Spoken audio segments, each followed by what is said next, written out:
L'apéro, la question impérative pour démarrer l'émission. 4 juin 1989, disais-je, voilà, c'était par exemple le thème de la chronique de Pierre Aski ce matin à la radio. Il nous écrit pendant 3 décennies, toute commémoration, on parle du massacre de Tiananmen, toute commémoration du massacre de Tiananmen le 4 juin 89 était interdite sur le territoire chinois, sauf Hong Kong, y compris évidemment depuis la rétrocession de 97, eh bien c'est terminé cette année de façon probablement absolument complète. Il n'y a pas de célébration, même pas le droit de s'habiller en noir, même pas le droit de porter des bougies ou une bougie parce que ça pourrait être un rappel. Et de fait, dépêche là, regardez dans le monde, la police de Hong Kong a arrêté une des figures du mouvement pro-démocratie de façon préventive ce matin.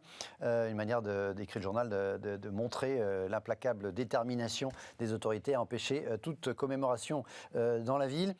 Question toute simple, est-ce qu'il faut se résigner ? Est-ce qu'il faut se résigner à voir comme ça Hong Kong peu à peu passer complètement sous les fourches du régime, du parti unique de Pékin. Voilà, est-ce que quoi qu'il arrive, voilà, c'est trop tard, on dépasse l'économie, hein, on est là dans la géopolitique, dans les droits de l'homme. Cette idée de voilà, petit à petit, Hong Kong devient voilà, un bout de Chine comme les autres, avec sur toute cette partie-là les mauvais côtés.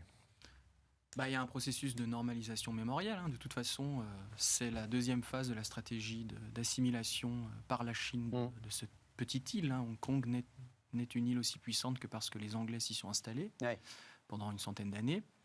Ce processus, je pense qu'Hong Kong est vraiment la face la plus visible de l'iceberg et que le vrai processus de normalisation mémorielle, il a lieu avec les Ouïghours à l'ouest de la Chine. Bien sûr, oui.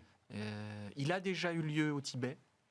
Et je pense que c'est de ce côté-là qu'il faut qu'on regarde. Alors évidemment, les caméras sont plus facilement accessibles à Hong Kong, de par... encore pour l'instant, voilà, même si voilà, il y a plus, il y a encore un peu, il y a des restes encore, bien sûr, de liberté d'expression. En revanche, à l'ouest de la Chine, là, on n'en est pas seulement à l'interdiction de manifestations, de commémoration.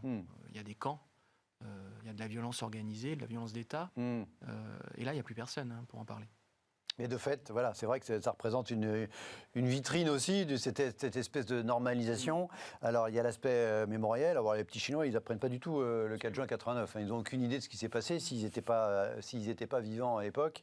Et encore, Erwan, votre sentiment sur cette question, est-ce qu'il faut se résigner ?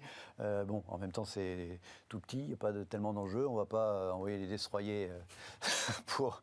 Et puis, de fait, formellement, Hong Kong, c'est la Chine. Même s'il y avait un accord pendant 50 ans de rien changer, ça reste administrativement désormais la Chine, il n'y a pas de doute. Non, se résigner, non, parce que c'est extrêmement triste. Et puis c'est un peu l'apanage des régimes totalitaires de vouloir effectivement gommer une partie de leur histoire pour, en tout cas, réécrire un récit national. Mais je pense qu'effectivement, nous, autant qu'occidentaux, ici, à Paris, on peut difficilement aller sur place et envoyer des tracts puis un hélicoptère. Mais par contre, c'est peut-être aussi à nous, par les mobilisations, comme on a pu soutenir, comme beaucoup de mouvements européens et occidentaux ont soutenu, par exemple, les dernières manifestations qu'il y a eu ces derniers mois en Chine, de soutenir avec les outils qu'on a à disposition, que ce soit les réseaux sociaux, etc., pour soutenir ce mouvement de liberté, pour se rappeler aussi, pour peut-être prendre le relais du devoir de mémoire.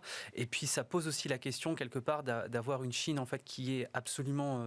tellement puissante sur le point de vue économique, sur laquelle on est tellement dépendante. La sino-dépendance a été encore révélée l'année dernière pendant la crise du Covid. C'est de se demander quand même, si jamais ça avait été une autre dictature dans un micro-État, comment est-ce que nous, on aurait réagi ? Là, j'ai pas vu beaucoup de réactions de la part de la classe politique, j'ai pas vu beaucoup de réactions de la part de nos institutions.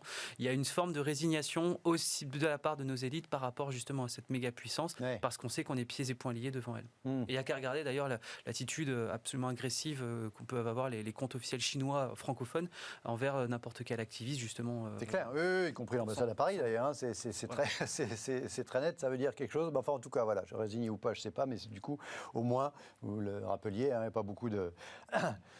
Pas beaucoup de moyens, mais au moins les moyens qui nous restent ici, au moins c'est d'en parler et de l'évoquer, c'est de garder cette date du 4 juin 1989. D'autant plus qu'en fait il y a très peu d'images sur ce qui s'est réellement. On sait que le bilan a été assez terrible, mais à part quelques photos, notamment celle du gars là, qui se tient debout avec sa chemise blanche face au char sur ce qui s'est passé dans la nuit au moment du nettoyage entre guillemets de la place Tiananmen. Il n'y a quasiment pas d'image. Voilà, c'est dit. On a marqué cet anniversaire à notre façon, modestement, mais symboliquement. Tout de suite, notre premier débat sur la question des retraites.